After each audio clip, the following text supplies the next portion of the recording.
जय हिंद दोस्तों, आप सब कैसे हैं।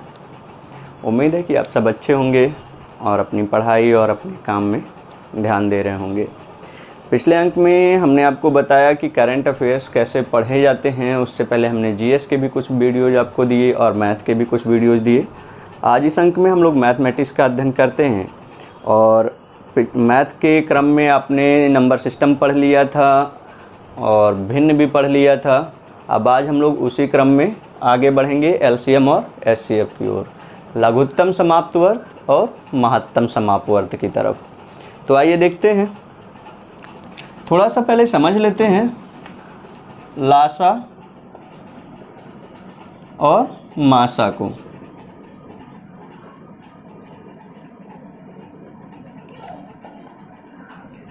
लासा होता है कि जितनी संख्याएं दी गई हैं उन सभी से कौन सी सबसे छोटी संख्या कट सकती है।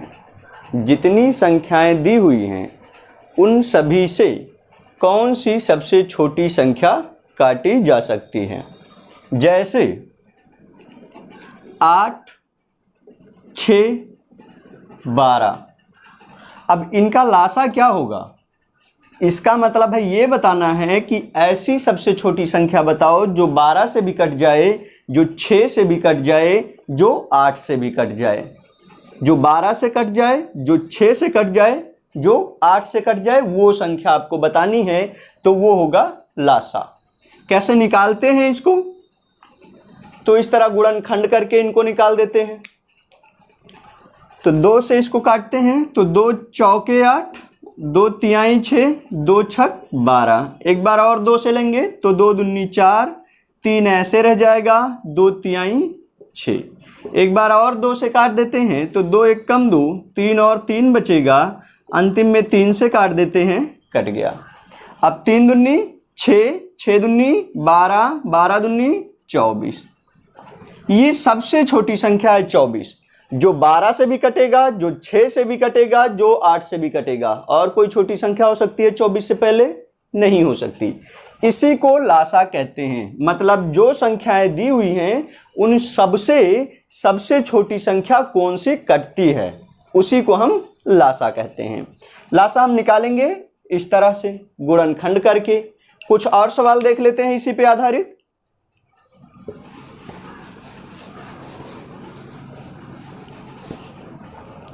जैसे दिया हुआ है 30, 48 और 60।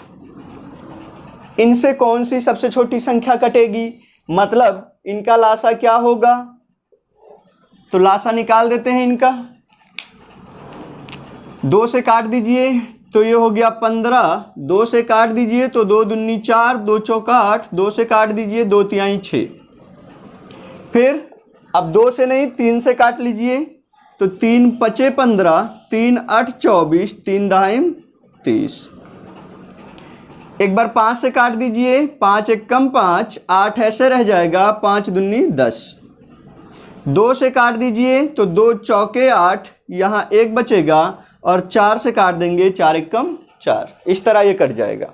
अब सबको गुणा कर देते हैं तो 4 दूनी 8, 8 पंचे 40, 4 तिहाई 12, 120, दूना 240।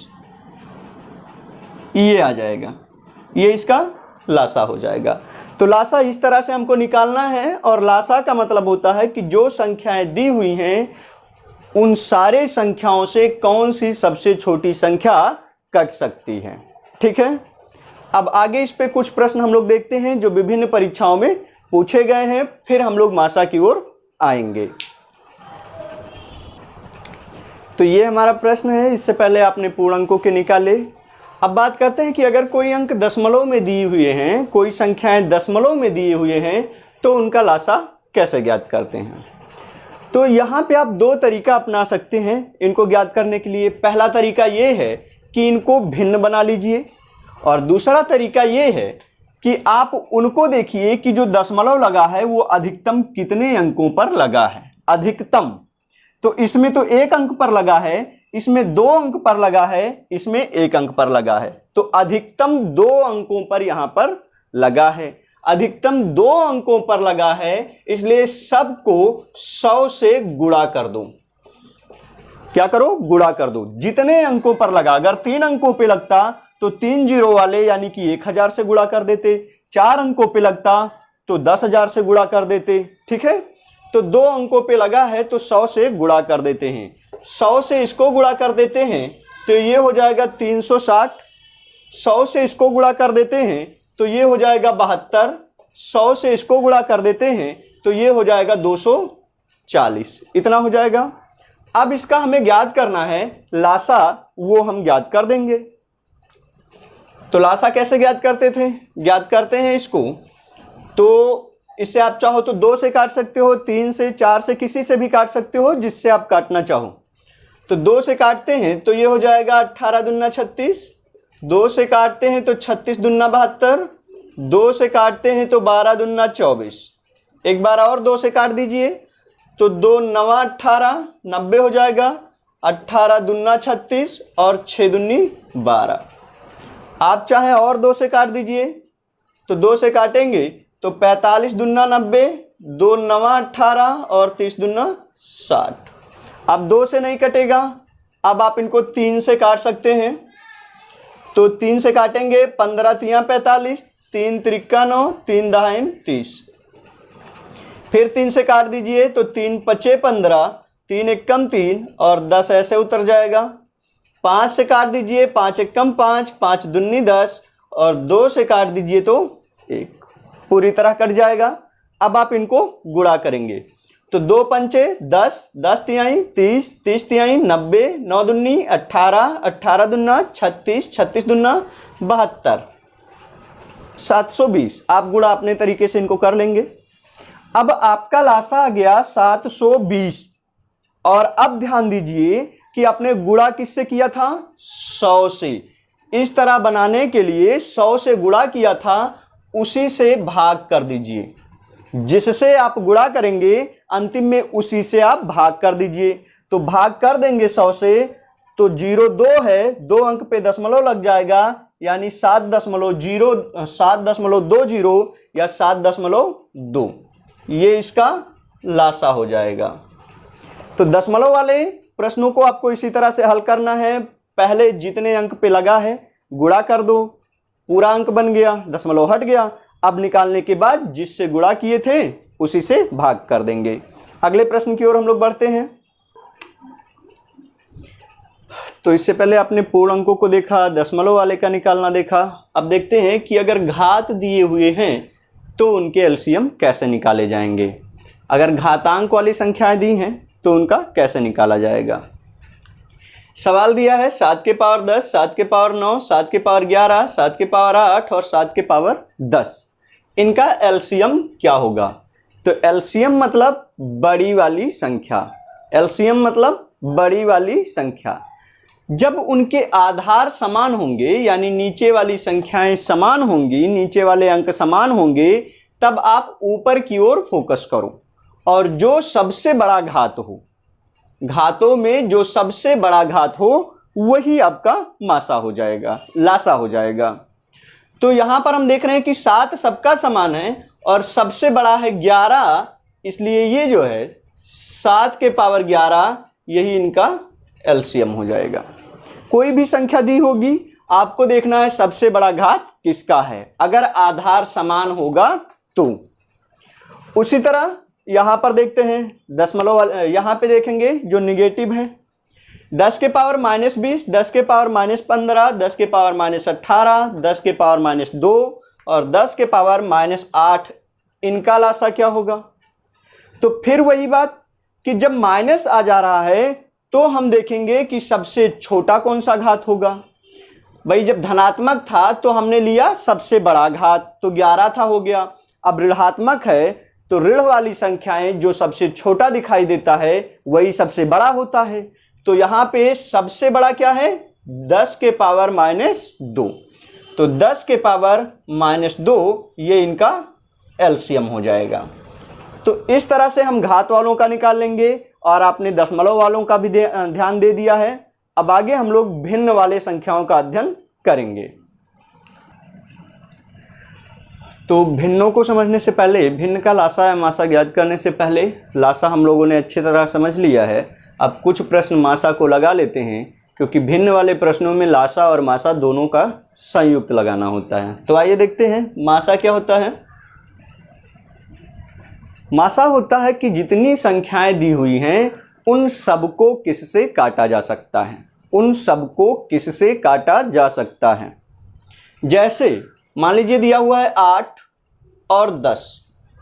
अब ऐसी संख्या जो 8 को भी काट दे और जो 10 को भी काट दे, वही क्या होगा, मासा हो जाएगा। तो चलिए निकाल के देखते हैं। तो 8 से हम 10 को भाग करते हैं, 8 एकम 8, कितना बचा, 2 बचा। अब जो यहाँ पे बचा है इससे आपको भाग करना होगा यहाँ वाले को। तो कर दीजिए, 2 चौक 8, कट गया ना। किससे कटा, 2 से कटा। तो जिससे कटा है, जिससे कटा है वही आपका क्या होगा, मासा हो जाएगा। जिससे कटा है वो आपका मासा हो जाएगा। 2 से कटा है तो 2 आपका मासा हो जाएगा। तो इस तरह हम मासा निकाल देते हैं। कुछ और देखते हैं। मान लीजिए आपको निकालना है 12 का, 15 का और 30 का, इनका निकालना है। यहाँ पे 2 थे, यहाँ पे 3 संख्याएं हैं, इनका कैसे निकालेंगे।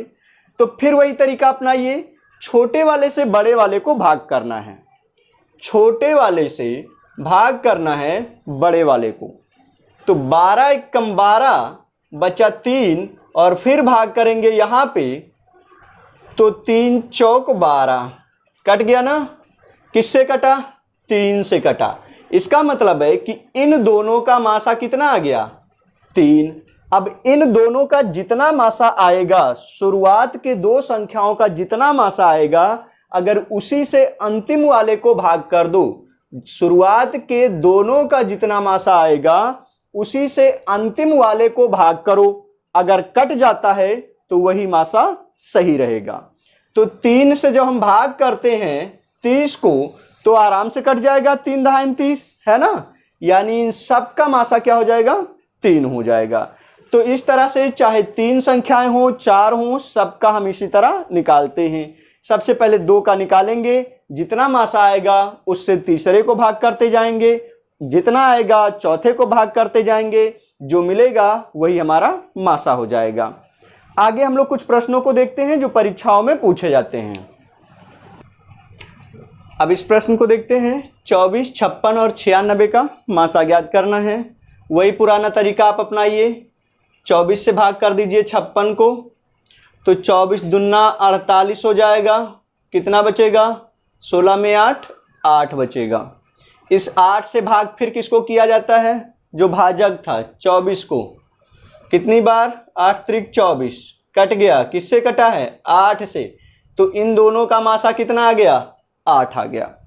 अब जितना इन दोनों का मासा आता है उसी मासा से तीसरे संख्या को भाग किया जाता है, उसी से तीसरे संख्या को भाग किया जाता है। अगर कट जाता है तो वही मासा होगा, और नहीं तो अंतिम में जो आएगा वो मासा हो जाएगा। कितना हो जाएगा, तो 8 एकम 8, 1 बचा, 16 हो गया। 8 दूनी 16। किससे कटा, अभी भी 8 से कट गया। यानी इन तीनों का जो मासा हो जाएगा, HCF हो जाएगा, वो हो जाएगा 8। ये आपका उत्तर हो जाएगा। अगले प्रश्न की ओर देखते हैं। तो ये हमारा प्रश्न दिया हुआ है। इसमें 3 संख्याएं दी हुई हैं जो इस क्रम में दी हुई हैं। कह रहा है 5 के पावर 3, 3 के पावर 2 गुणे 2। दूसरा संख्या है 5 के पावर 2 गुणे 3 के पावर 2 गुणे 2 के पावर 3। तीसरी संख्या है 2 गुणे 5 के पावर 4 गुणे 3 के पावर 2। इनका मासा क्या होगा। तो दशमलव में हो तो निकल जाएगा, भिन्न में हो तो निकल जाएगा, साधारण संख्याओं का तो आप निकालते ही हैं। अगर इस तरह से संख्याएं दी हुई हैं तो इनका हम कैसे निकालेंगे, आइए देखते हैं। तो सबसे पहले आप एक बात ध्यान दो कि तीनों में कौन कौन सी संख्याएं हैं। तो एक तो 5 है, 3 है और 2 है, ठीक है। अब हमें चूंकि निकालना है मासा, हमें निकालना है मासा, तो मासा में हम 5 के सबसे छोटे घात, 3 के सबसे छोटे घात और 2 के सबसे छोटे घात को ही लेंगे। लासा में बड़े वाले घात को लेते हैं, मासा में छोटे वाले घात को लेते हैं। तो 5 का सबसे छोटा घात कहाँ पे है? यहाँ पे 5 के घात 3 है, यहाँ पे 2 है, यहाँ पे 4 है। तो सबसे छोटा घात है 2, इसको ले लेंगे।